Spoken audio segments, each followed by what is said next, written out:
What's up, y'all? I'm out here at the food forest. I'm going to be doing some planting today, and for whatever reason, I felt kind of inspired to go on a little bit of a rant. Let me show you what I'm planting first. Got a couple spring ephemeral kind of deals. Got a bunch of Virginia bluebells. Probably my favorite spring wildflower. Beautiful edible leaves, edible tubers, edible flowers, medicinal, all that good stuff. I'm also sitting here in the middle of one of our Sochan patches. I don't know if those are showing up. But the other thing I'm putting in, probably a little more exciting, is American ginseng. We're planting these by seed. I don't know how well those are going to show up on camera, but I'm just going to start sticking them around in here and, see how they do. These seeds are stratified. They're ready to go. But what about the rant? The rant is, well, in one of my former lives, I was a wilderness emergency medical technician.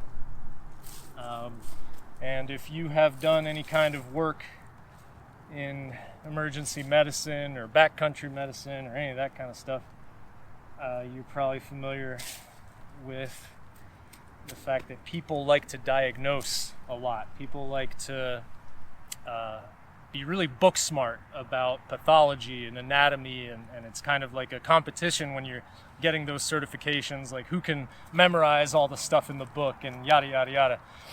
And when I moved up to a higher level of certification, the wilderness EMT, one of the best instructors that I ever had, he had this line: when you're taking care of a patient and trying to figure out, the best course of action and what might be wrong with them and all that kind of stuff, he said, beware of anything that's merely interesting, or don't get hung up on anything that's merely interesting. And what he meant was that all this stuff, like the book smarts, the memorizing everything, is great in the classroom, but it actually kind of slows you down in the real world.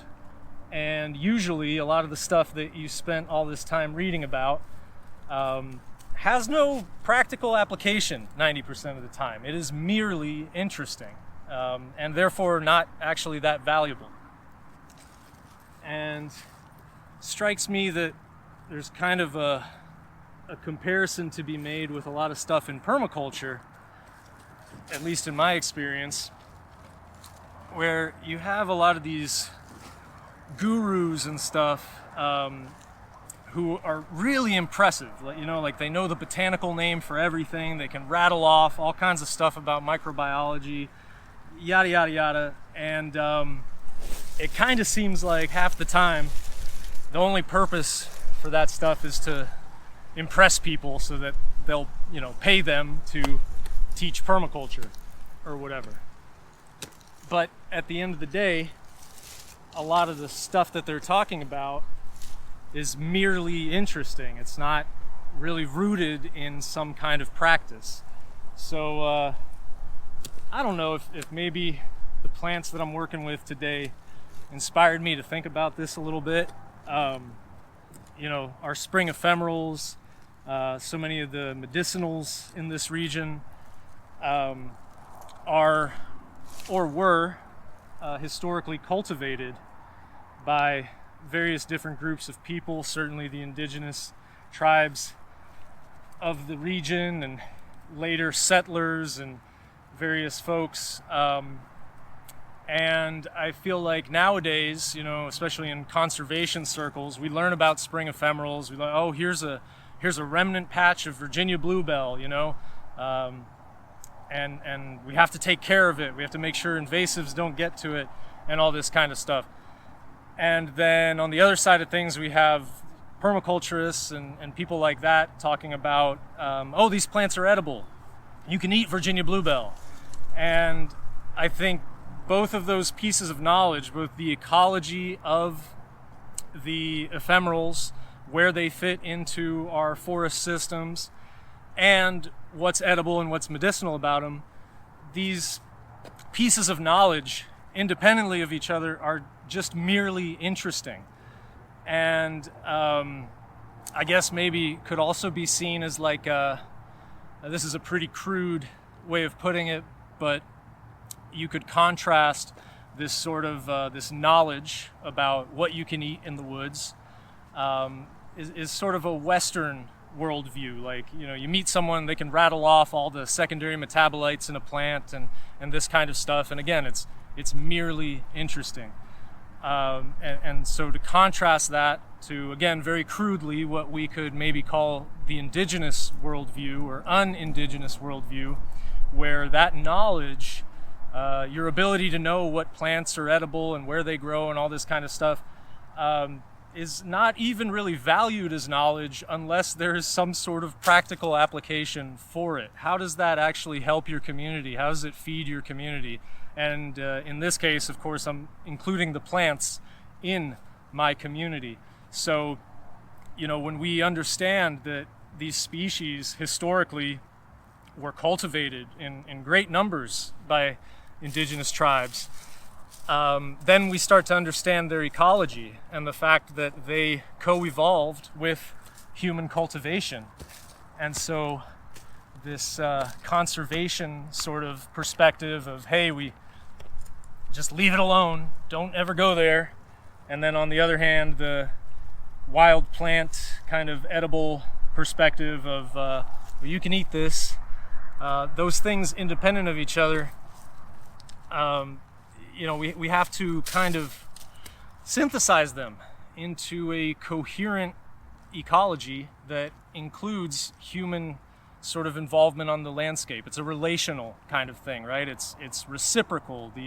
These plants exist, the communities exist because they were tended historically. That's incredibly true, especially for American ginseng, where a lot of people think about these wild remnant populations, not really understanding that ginseng has been cultivated on this continent for hundreds of years, if not longer. And when we talk about a remnant wild population, probably what we're talking about is somebody's old ginseng patch that, you know, was abandoned at some point. So if we want to preserve ginseng, conserve ginseng and species like it, and if we want to improve habitat for spring ephemerals like Virginia bluebells, which even though I'm planting here is probably also in the seed bank and will start coming up now that we've cleared out so many of the invasives that were choking this space out. You know, for us to do meaningful, useful, actual, practical work with these plants, we need to bring together all those kinds of knowledge and not forget the human element, not forget the relational element, and the fact that there needs to be practical implications to the stuff that we're teaching, the stuff that we're talking about as permaculturists. It's not enough to just be really, really book smart about all this botany crap and then have no plan for how we're going to design human social systems such that we can improve and enhance the ecology around us. So that was a rant. It was very unscripted. It was pretty, I wandered all over the place, but I hope you got the point, which is this idea of the merely interesting that's all it is. It's merely interesting. And hopefully that is a lens of analysis that you can take with you from now on. That, you know, if you're listening to somebody give a really good talk about ecology or whatever, ask yourself, is what they're saying to me actually useful? Is it something that I can bring back to my community and strengthen my community? Or is it just merely interesting?